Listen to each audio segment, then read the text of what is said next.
The first three chords that we're going to be playing here are that first chord progression you learned. Now we just need to figure out which exact strings we're going to be playing in the right hand to do so.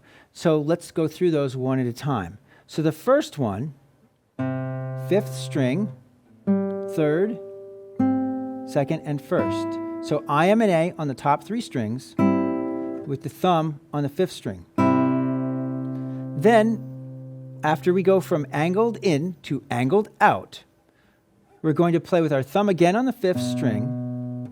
We're going to play the open third string with our index finger, and we play with our middle finger on the second string.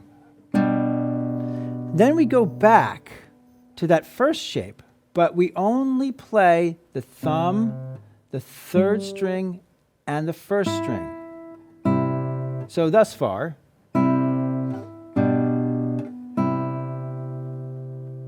after this, you have what also might be familiar.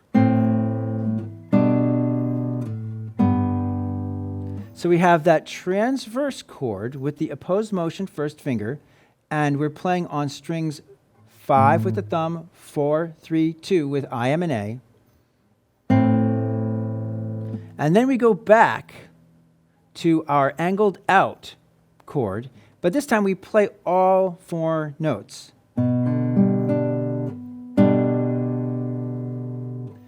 After that, we then go to a chord we haven't discussed before, but it's angled in and it's very similar to what we've discussed before. You're going to take your third finger and you're going to put it on the 6th string, 3rd fret.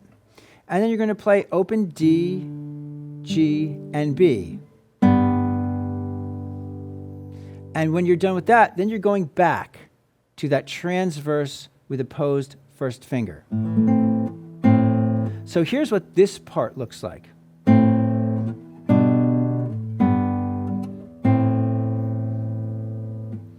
Now, you're at this transverse chord, and again, we go from there to the angled out chord shape you know, playing all 4 notes.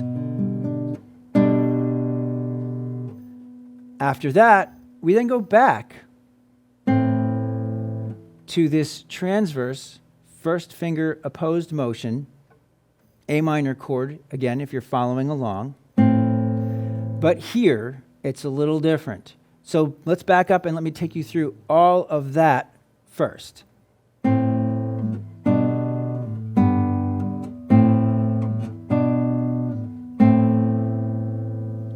So here, we're at this transverse position chord, and the final chord progression I ask you to practice is what comes next.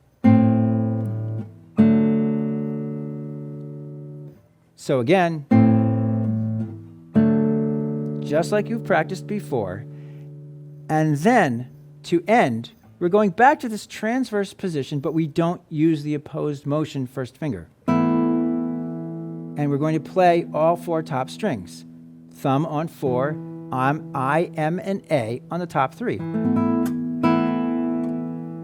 Now what you do next is you're going to take your index finger of the right hand, you're going to play a free stroke, and at the same time, you're lifting the second finger off the 3rd string, 2nd fret, and you're putting the first finger down underneath it.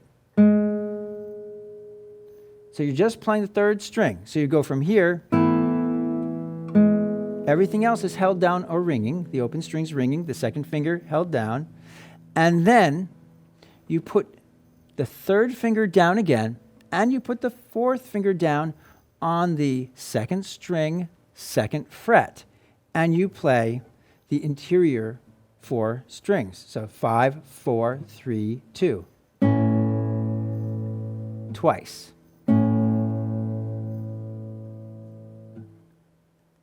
Now, the one thing we haven't discussed is the counting of this. And that's because it's very simple. Every chord except the final chord that you play twice, every one of those chords gets 1 count. And then those final 2 chords each get 2 counts. And if we counted in 4, it would be 1, 2, 3, 4, 1, 2, 3, 4, 1, 2, 3, 4. 1, 2, 3, 4.